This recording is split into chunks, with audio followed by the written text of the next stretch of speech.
Alice Sommer Herz was born in Prague on November the 26th, 1903.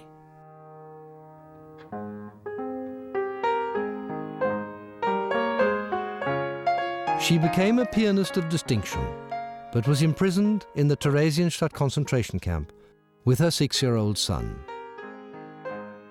She lost both her mother and her husband in Nazi death camps, but Gigi Sommer and her son survived.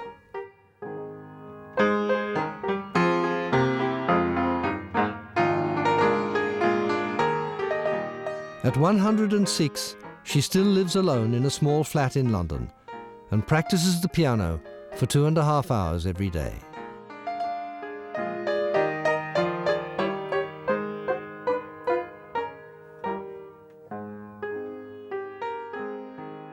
At 104, she became famous internationally through a best-selling book about her life called A Garden of Eden in Hell, published in 7 languages, and through being the star of a prize-winning film, We Want the Light, which has won her a following in many parts of the world.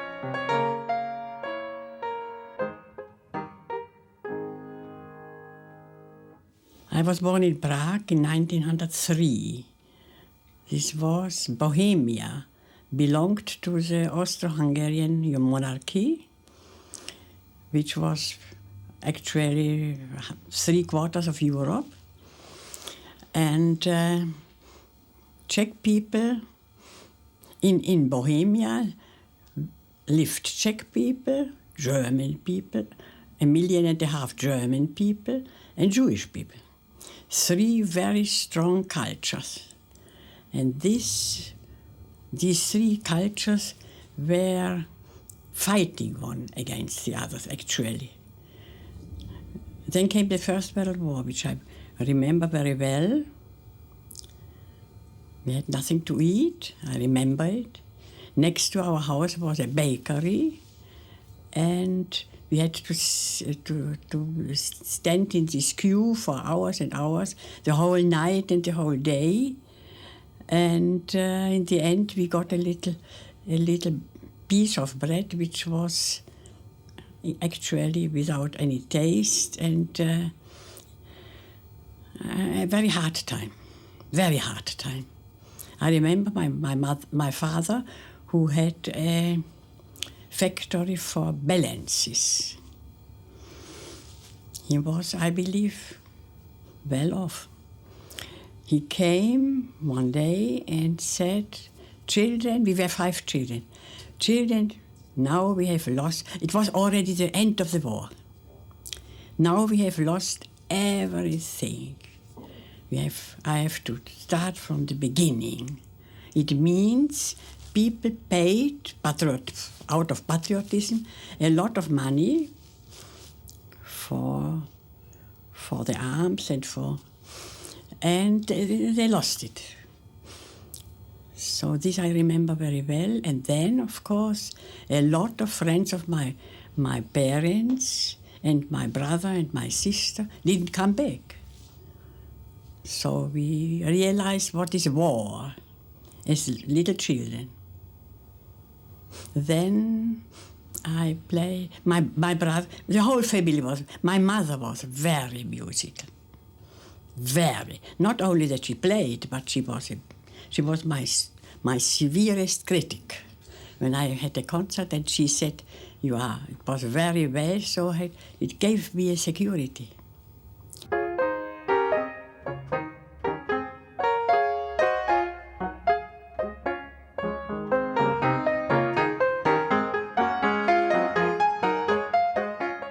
In our house was only music. We spoke about music, we made music. My brother was an excellent guy, violinist. We made music. I remember my mother was, at 8 o'clock, my father came home very, very tired. He went to sleep at 8 o'clock, and my mother said to us, "Kinder, geht's spielen." So I sit next to the piano. I was maybe 10 years old. My brother 13, 3 years older than me. And we played sonatas, concertos. And this was my best school, I believe. I learned a lot from this. Still now I know these sonatas by heart. And my mother must have been very happy to sit next to a stove from tiles in this time. And it was so cozy. And she was sitting there, and it must have been for her really a beautiful moment when we were playing. Two of her children made beautiful music.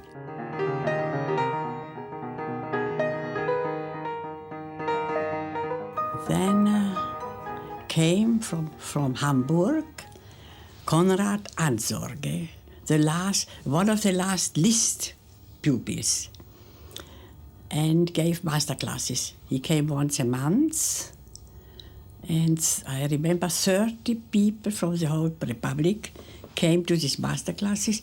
I was the youngest, I was 60 years old, and retrospective, I believe he wasn't a very good teacher. He was wonderful when he sat next to the piano and played. But as a teacher, I believe he was not so. One of the reasons he was a drinker. We noticed when he came at lunchtime, he was already a little bit like indifferent or even sometimes confused. So I wanted to play always the first of all. In the morning at 9 o'clock, I was the first. But in the end, we learned a lot. We learned from the mistakes of the other people. The best school.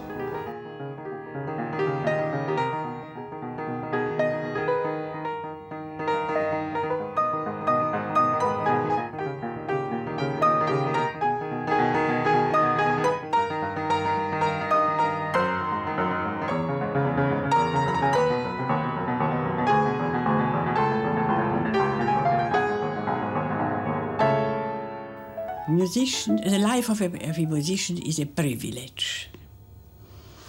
This I am sure.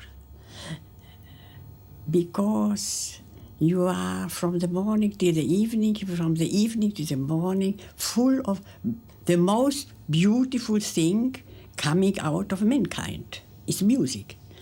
And the musician is full of this beauty. What happens in the world around him is not so important. The music, he is full of beauty. It's a privilege. It's a privilege. If I say the words German music to you, yeah. What does German music mean to you? This I asked a lot of people, especially sociologists. How it's possible that in this little Europe, Middle Europe, came out these greatest geniuses like Bach, Mozart, and Beethoven. Why not in Asia? Why not in Africa? Why just in this? And in very near, in Vienna and in Salzburg and Düsseldorf. And, nobody could answer me. It is a miracle, actually. Miracle. Haydn, not to forget. Genius people.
And did it ever disturb you that the music that you most loved yeah.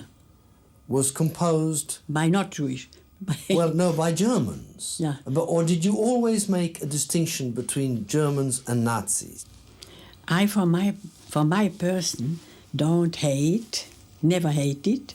I grew up in 3 very strong cultures, and I never hated because I am convinced, and in the Bible you can read it, we were created, the good and the bad was created. Bad is the same as good, actually. Without bad can't be good. And we all are bad and good.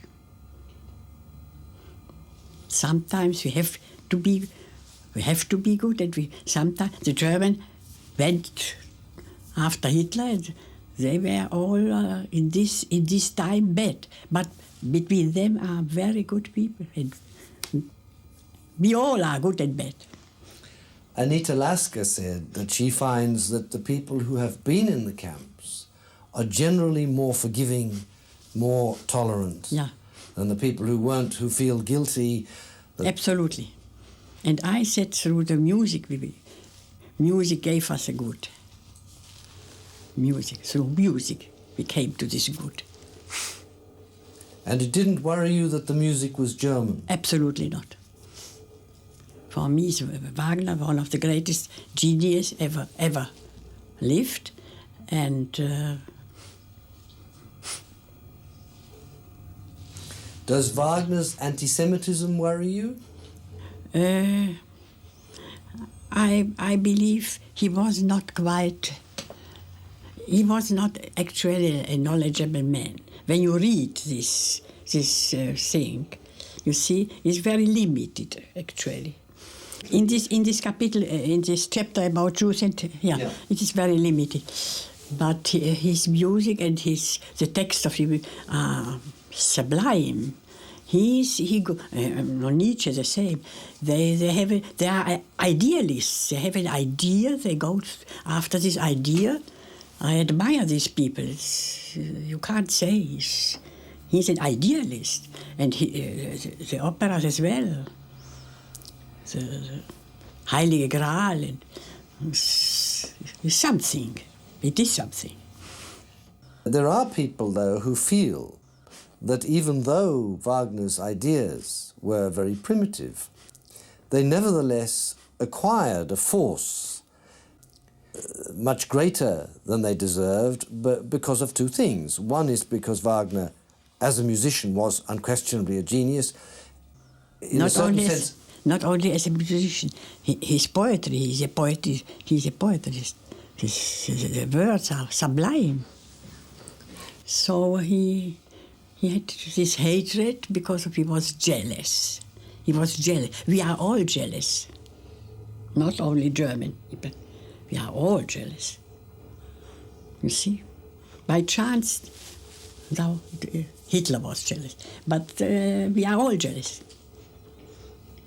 Nobody is an angel in this world. So, I consider Hitler as a madman. Mad. He was mentally mad. You see? And his hatred was ein Irrsinn. Ein Irrsinniger. Wagner war kein Irrsinniger, aber Hitler war ein Irrsinniger, der gehört in ein Irrenhaus. Ne? Für mich ist eigentlich unverständlich, wie so viele, eigentlich 3/4 der Intelligenz, der deutschen Intelligenz, ist mit ihm gegangen. Das verstehe ich weniger als ihn selber. Er war ein Verrückter. Aber die mit ihm gegangen sind, die das nicht zu verstehen, das Volk von Goethe nicht zu verstehen.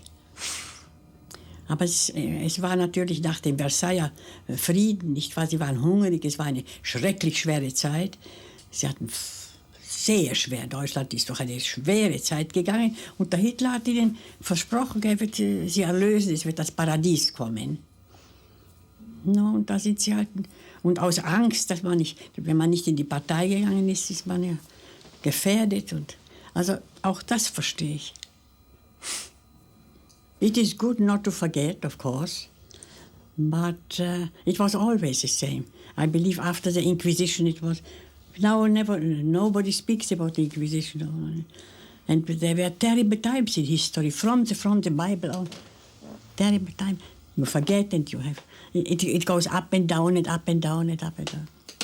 In the whole, people don't learn. They don't learn. So if people don't learn, and if history is full of disasters, what is your answer to, or how did you manage to keep a good spirit until you're 98 years old? How did you do that? Yeah, I'm an optimist, and I try to make a difference between important and not important. When something is not important, so not to bother, only when it is important. And this is very, very important in the whole life. But in the whole world, let us say, it was always bad and good and bad and good and bad and good. When it has to be very bad, and then it starts to be better. Without this bad, it will not be better. It has to be very bad, and then it will be better. And now I am as well. In another 50 years, maybe, it will be better. I'm sure. Sure. They are written about a lot of books. When I asked you that same question last week, you said that you try to fill your life with beauty. Yeah. As a method of... Absolutely. Making the best of your life. Yeah, absolutely. Then life is beautiful. Nature is something extraordinary, beautiful. We are full of nature. We are Spinoza.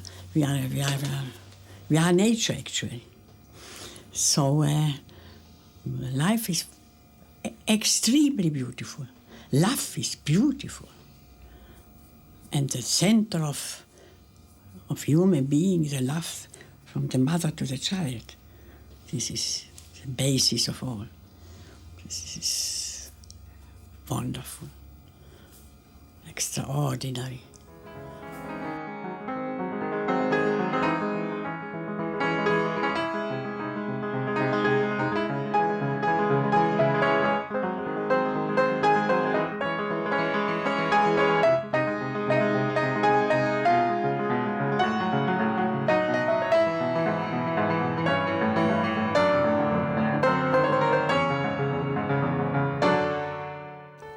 But I went through a very interesting thing in my house. This was before deportation, were 3 or 4 Nazi families, and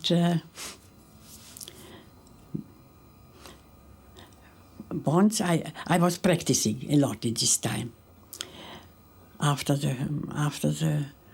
my mother left, I was in a very bad state, and I had to play. I couldn't. So I played for hours, and suddenly I heard a knocking on the floor, and I said, "Oh, the Nazis! It is. I disturb him. I will not play it now." So I stopped playing, and the woman who took care of our house came once and said, "Mrs. Sommer, Mr. Hermann, the name of this Nazi, asked me whether you are already deported. You stopped playing. He loves your playing," she told me. So immediately I was sitting down and played.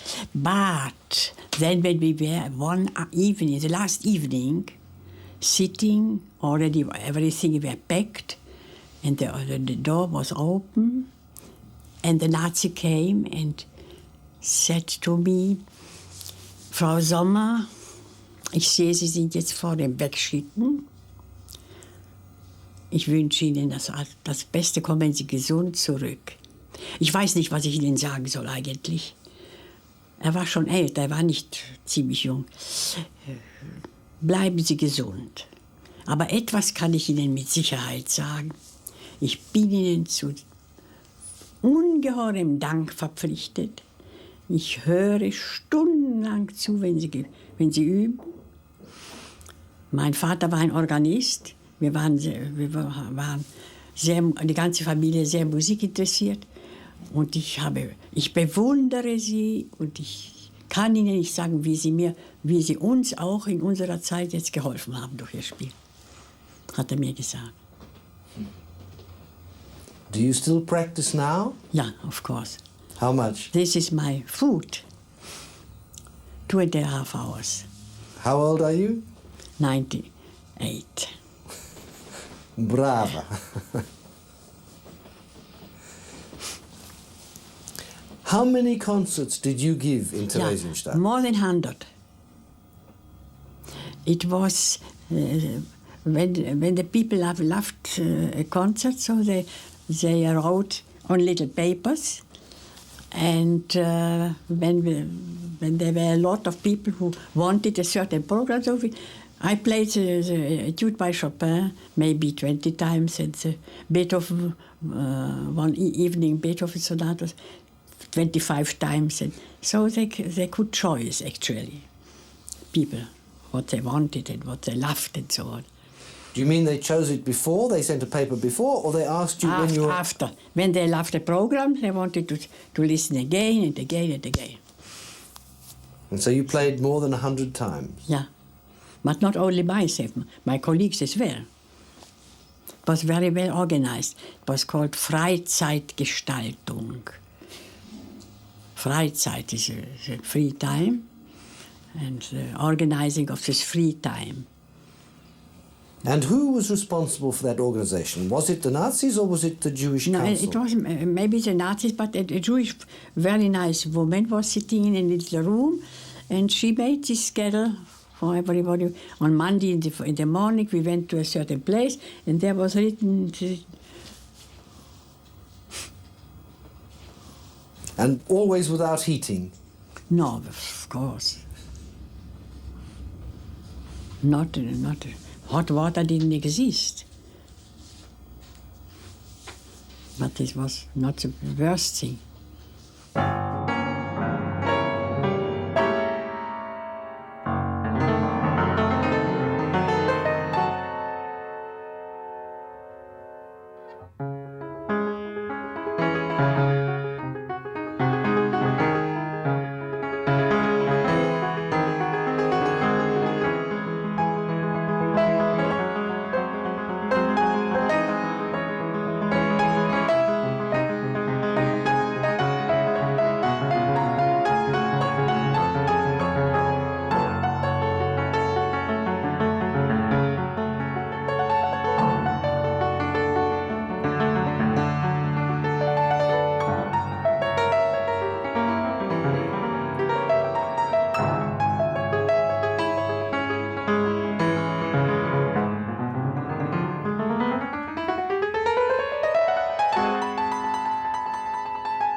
Tell us about Theresienstadt. It is an old Garnison, eine alte Garnisonsstadt zur Zeit von Maria Theresia und dann ihrem Nachfolger Josef. Die Stadt, das Städtchen als solches konnte im Normalfall 9.000 bis 10.000 Einwohner haben. Und in der Hitlerzeit waren manchmal 150 bis 200.000. Also man kann sich vorstellen, wenn ich mich zurückerinnere, sehe ich nur schwarz. Also die Straßen waren schwarz von Menschen, wo auch immer. Also es war schwer, einen Platz für die Füße zu finden. Es ist unvorstellbar, wirklich, in diesem kleinen Städtchen. Die Konzerte haben stattgefunden im Rathaussaal. Das kann man jetzt noch sehen. Das ist jetzt ein Museum. Ein sehr netter Saal, der ungefähr 120 Leute fasste. Und im Anfang war nur ein Upright-Pianino. Ich erinnere mich, wie ich einmal die großartige B-Dur-Sonate von Schubert gespielt habe. So habe ich mir gedacht, wenn der Hitler da sitzen würde, er würde bei diesen 2 Takten vielleicht weniger hassen. Bei diesen 2 Takten, die so grandios sind.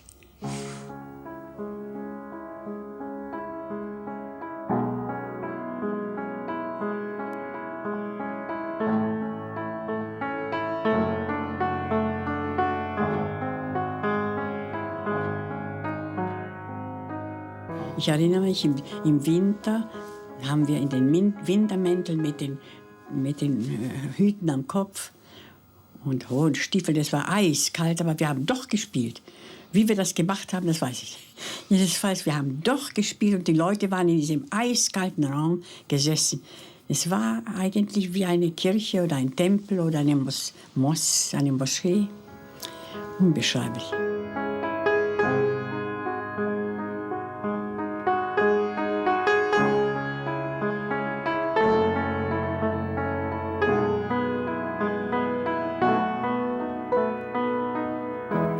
Und dadurch war der Aufenthalt natürlich viel schwerer. Eine Mutter mit einem kleinen Kind, das ununterbrochen fragt, im 6. Lebensjahr fragen die Kinder schon, warum sind wir da? Was sind Juden? Warum haben wir nichts zu essen? Über alle anderen fürchterlichen Sachen will ich nicht reden. Jedenfalls, das war eigentlich das Schwerste, immer die richtige Antwort zu finden. Ich hab manchmal nicht gewusst, mein Mann auch nicht, was wir diesem Kind antworten sollen. In Theresienstadt hat man ihn sofort aufgefordert, mitzusingen bei der Kinderoper Brunjibar. Der Komponist, ein sehr guter Freund von mir. Das ist eine Oper von Kindern aufgeführt für Kinder. Eine wunderbare, ganz entzückende Musik. Der Komponist hat selbst am Klavier den Orchesterpart gespielt und hat dirigiert. Sie wurde mindestens 50 Mal aufgeführt. Ich erinnere mich, wenn wir nach Hause kamen, hat mein Junge einen Kochlöffel genommen, hat sich auf das obere Bett gestellt und hat dirigiert. Diese Oper, diese Musik von der Oper. Und wir haben alle mitgesungen. Es war wirklich, es war etwas ganz besonders Entzückendes. Wir haben gelacht. In diesem schrecklichen Ghetto haben wir gelacht. Jedenfalls, es war für eine Mutter mit einem Kind ganz besonders schwer.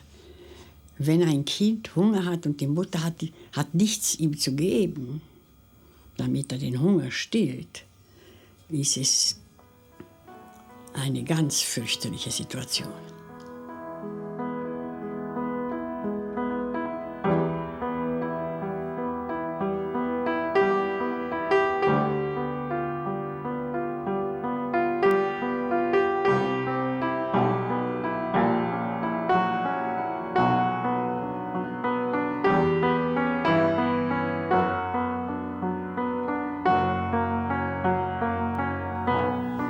Ich habe nie und wollte auch nie über die Fürchterlichkeiten reden, die man miterlebt hat dort.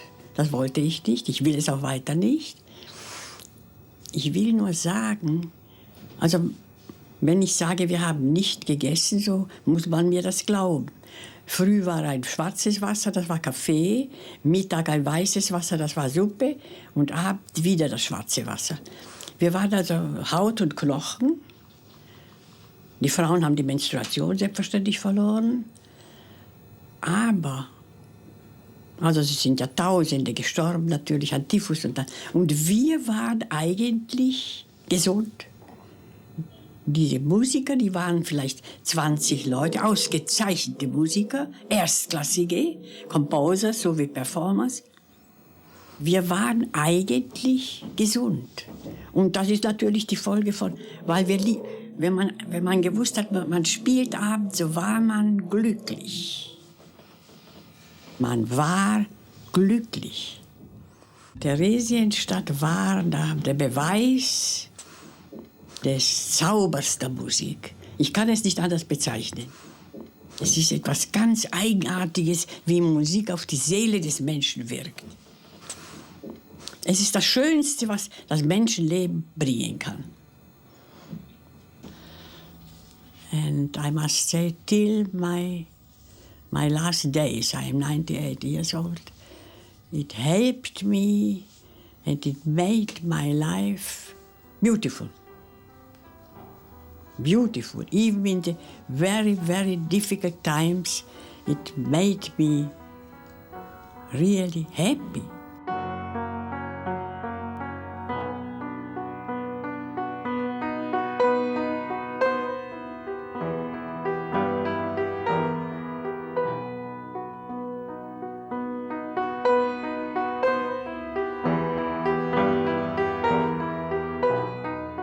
I am a survivor of Theresienstadt, but you can't compare the survivors of Auschwitz, for instance. This was undescribable. So these people went through the hell. Even the first year in Theresienstadt, we didn't know about Auschwitz. In the second year, we knew. And they wanted to make gas cameras in Theresienstadt as well. They started already, but it didn't finish.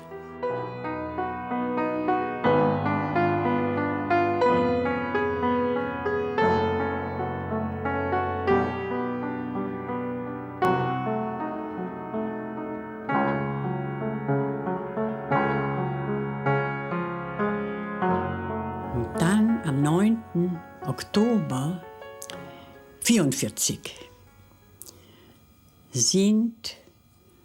wurden einberufen 1000 Männer im besten Mannesalter von 20 bis, sagen wir, 35 und wurden weggeschickt. Darunter war mein Mann und der Mann meiner besten Freundin Edith Kraus. Mein Mann, also wir haben uns verabschiedet. Man hat damals noch nicht gewusst von Auschwitz. Das haben wir nicht gewusst. Jedenfalls, er hat sich von mir verabschiedet und hat mir das Ehrenwort abgenommen, dass ich nichts Freiwilliges machen darf. Was ich machen muss, selbstverständlich machen, aber nichts Freiwilliges. Wie er auf diese unerhörte Idee gekommen ist, ist mir jetzt noch nicht klar. Er hat uns das Leben gerettet. Also das war am Montag und am Donnerstag kam der zweite Transport, auch 1000 Männer, unter dem Motto, Frauen und Kinder gehen den Vätern und den Gatten nach. Alle haben sich gemeldet, diese Frauen mit den Kindern. Nie haben sie die Männer gefunden natürlich und sind also nicht mehr zurückgekommen. Unerhört. Er hat uns das Leben gerettet, das ist also ganz klar.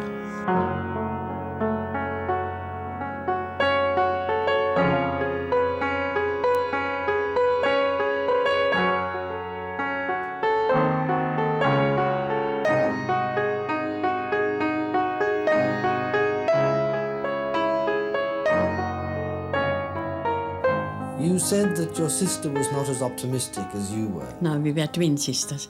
She was very pessimistic. She didn't want a second, she had one child. In diese schreckliche Welt soll ich ein Kind hinein. It was before the war.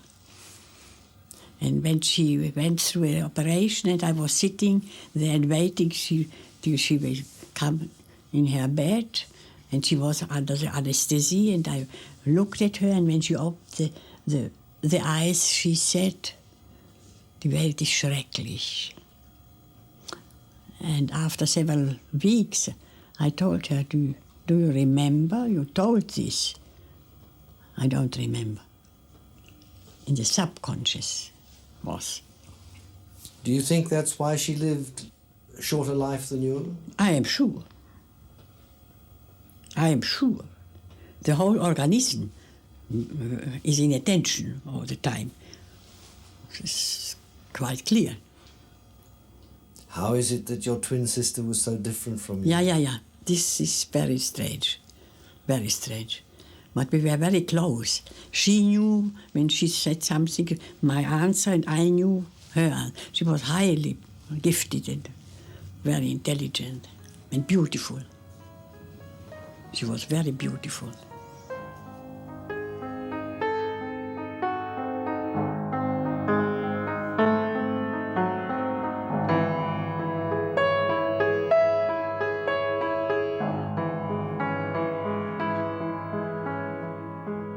Das war vorher noch. Da war mein Mann noch da. Da wurden wir, jedes Haus hatte einen Mann, der sich um das Haus gekümmert hat. Und der hat uns am Abend gesagt, ihr müsst früh um 4 oder wann war, sehr bald früh, euch melden. Es war Winter, kalt, regnerisch. Zieht euch warm an und nehmt das Brot mit und seid an der Stelle. Wir waren dort, wir sind stundenlang außerhalb des Ghettos gegangen und dann also mussten wir stehen bleiben. Und das war ganz riesig weites Feld. Man hat eigentlich nichts gesehen als von weitem eine schwarze Gruppe, irgendwie etwas Schwarzes. Und da haben wir uns kombiniert, das sind unsere Männer. Das sind unsere Männer, die dort stehen. Nun und jetzt, also die Kinder waren sehr nervös, es war kalt und Wind, es war so schrecklich kalt. Ich habe zum Glück ein kleines Stühlchen mitgehabt, da habe ich meinen Sohn auf eines Knie gesetzt und ein anderes Kind und ich habe mit ihnen ein bisschen gespielt, damit die Zeit besser vergeht. Es war sehr schwierig. Und jetzt auf einmal kommen 2 Nazis und sagen, aufstehen und die 10 in einer Reihe. Also alle haben sich aufgestellt und 10 in einer Reihe. Also jetzt habe ich mein Kind genommen und jetzt werden wir erschossen. Und das Merkwürdige, haben mich schon 100.000 Menschen gefragt, wie ist es, wenn ein Mensch weiß, im nächsten Moment ist Schluss. Und ich muss darauf antworten, er fürchtet sich nicht. Es ist schwarz alles. Wie wenn ein schwarzer Vorhang fällt. Ich hatte mein Kind, was mit mir geschieht, wird mit ihm geschehen. Und man hat gewartet. Es war hat nicht ziemlich lange gedauert, denn jetzt kommt etwas, was ich auch nicht vergessen werde. Davon träume ich beinahe jede Nacht. Plötzlich schreien, richtig schreien, in Tschechisch. Die Menschen schreien, zurück ins Ghetto. Also dieses Zurück ins Ghetto kann man nur vergleichen mit Hölle und Paradies. Das Ghetto, das eine Hölle ist, wurde jetzt in dem Moment ein Paradies. Der Tod und das Leben sozusagen. Also man geht in dieses Paradies jetzt zurück. Das ist eine Szene, wo die Sprache nicht weiter kann eigentlich.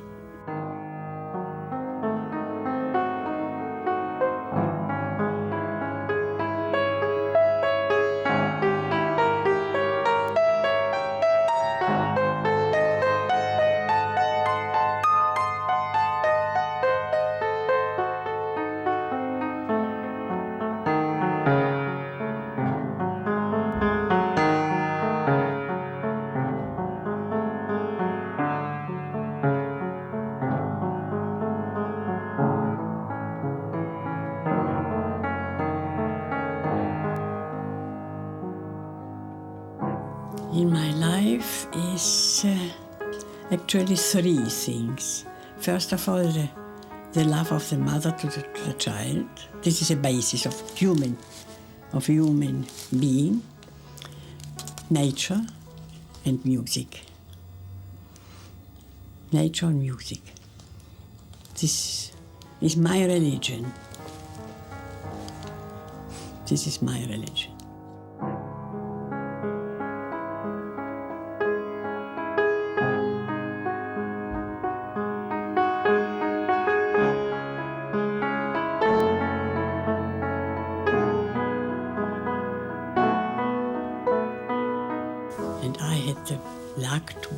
mother of an excellent son, outstanding, very gifted, and a wonderful character, and a real aristocrat, I must say, in his soul. And for this I am proud and thankful.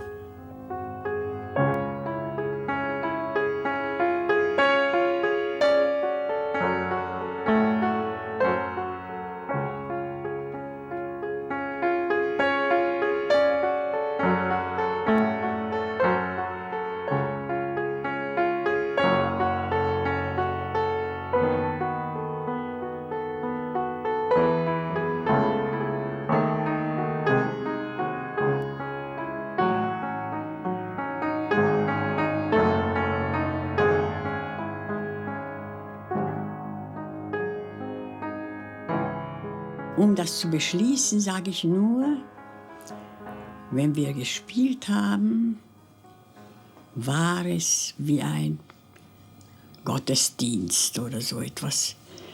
Da war man nahe dem Göttlichen, wenn wir spielen durften, und ebenso die Zuhörer.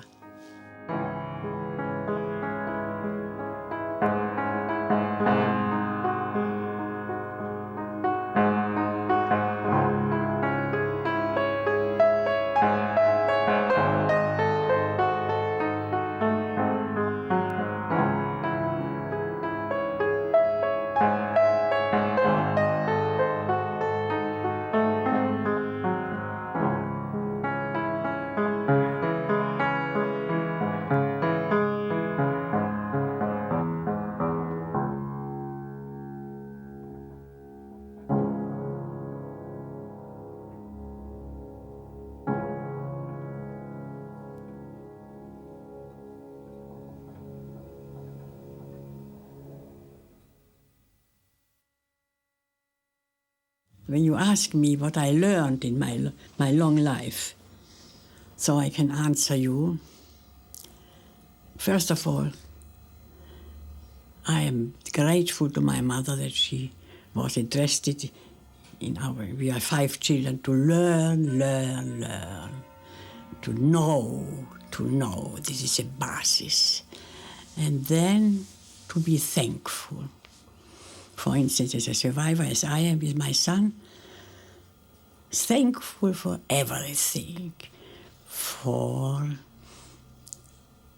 being not hungry, being in a good health, of course, seeing the sun, seeing a smile a nice word of somebody, Everything is at present. Everything. This I learned, to be thankful for everything.